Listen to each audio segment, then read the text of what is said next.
ये basic teaching का channel है और आज मैं एक बेसिक बात पे बात करना चाहता हूँ। फिर से हम इस चैनल पर हमेशा ऐसे वीडियोस अपलोड करते हैं जो आपके क्वेश्चंस का आंसर करें, जो आपके कन्फ्यूजन्स को क्लियर करें, जो आपको काउंसलिंग के तौर पे काम करें। और आज भी मैंने सोचा कि मैं बात करूं उन लोगों के लिए जिनकी प्रेयर लाइफ में बहुत रुकावटें आ रही हैं। ऑनेस्टली मैं रोज अपनी प्रेयर में फाइट करता हूँ। बहुत बार मन नहीं करता दुआ करने का, कभी कभी बदन साथ नहीं देता, कभी कभी हालात ऐसे हो जाते हैं कि दुआ नहीं हो पाती। लेकिन ये एक युद्ध है, ये एक लड़ाई है। हर एक को ये लड़ाई खुद लड़नी पड़ेगी, अपने थॉट्स से, अपने बदन से, हालातों से, हर चीज़ को इग्नोर करके, अवॉइड करके हमें आगे बढ़ना पड़ेगा। अदरवाइज हम यदि आज नहीं करेंगे तो ये कल और भी कठिन हो जाएगा हमारे लिए। मैं आपके सामने एक वचन रख रहा हूं और उसके बाद मैं इस वर्ड को आपको एक्सप्लेन करूंगा कि ये क्या बोलने की कोशिश कर रहा था और प्रभु हमारी सहायता करेंगे इसके में। ये वर्ड इफिसियों 6 अध्याय में है। यहाँ लिखा है 16 वचन में, और इन सब के साथ विश्वास की ढाल लेकर स्थिर रहो, जिससे तुम उस दुष्ट के सब जलते हुए तीरों का सामना कर सको। यहां पर मैं विश्वास की ढाल पर बात नहीं करना चाहता, मैं बात करना चाहता हूं, यह वचन बताता है शैतान हमले करता है। यहां लिखा है कि ताकि तुम उसके जलते हुए तीरों का सामना करो। आपने देखा होगा पुराने जमाने में लोग जब लड़ाई करते थे तो तीर फेंकते थे बहुत दूर दूर से, और जब वो तीर लोगों को लगते थे तो वो मर जाते थे क्योंकि वो बहुत नौकीले होते थे। यहां पर पॉल एक तीर का जिक्र कर रहा है और वो है ख्याल, वो है थॉट्स। शैतान सदैव आपके मन में तीर फेंकता रहता है, ख्याल डालता रहता है, और जब हम उन ख्यालों को अपने मन में जगह देते हैं, जब हम उन ख्यालों को एंटरटेन करते हैं, तब हम फंस जाते हैं। मैं कुछ समझाना चाहता हूं आपको। सबसे पहले मैं आपको बताना चाहता हूं, अगर आप एवरी संडे चर्च जाने वाले व्यक्ति हैं, ये बहुत अच्छी बात है। लेकिन याद रखिए, शैतान सिर्फ और सिर्फ संडे चर्च जाने वालों से उसे कोई फर्क नहीं पड़ता। उसे फर्क तब पड़ता है जब लोग प्रभु में बढ़ते हैं। देखिए, अगर कहाँ अटेंड कर रहे हैं चर्च, तो उससे क्या उसका नुकसान होगा? वो कहेगा ओके तुम जाओ।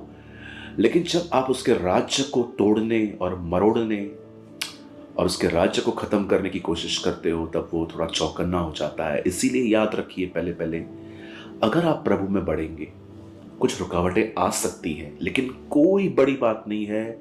इन रुकावटों में भी परमेश्वर हमें बहुत कुछ सिखाते हैं, लर्न करवाते हैं, टीच करते हैं, ताकि हम उन लोगों की मदद कर सकें जो हमारी तरह इन तरह की सफरिंग्स में से गुजरते हैं। मैं आपको कुछ समझाना चाहता हूं, बड़े ध्यान से सुनिए। इन दिनों में प्रार्थना जीवन पर बहुत बड़ा हमला है। मैंने अपनी आंखों से देखा है।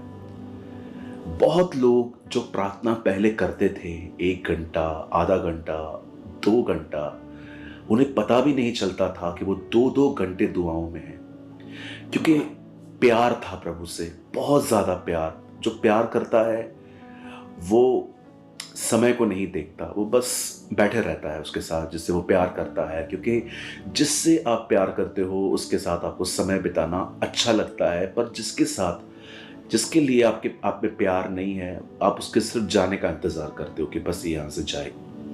आप जानते हैं, पहले के दिनों में हम बहुत दुआ करते थे, पर हो सकता है आज हमारी दुआ उतनी नहीं है जितनी होनी चाहिए। आज हम दुआ कर रहे हैं बस सुबह उठ के एक प्रार्थना, या तो प्रभु की प्रार्थना, ऐ हमारे पिता, ऐ हमारे बाप तो जो आसमान में है। आप जानते हैं भाइयों बहनों, शैतान आपकी प्रार्थना पर हमले करता है। वो कैसे न कैसे चाहता है कि आपका माइंड जो है वो डाइवर्ट किया जाए, आपका मन जो है वो कहीं और लगाया जाए और आप प्रार्थना न करें। मैं आपको पहला उदाहरण देता हूं, डैनियल।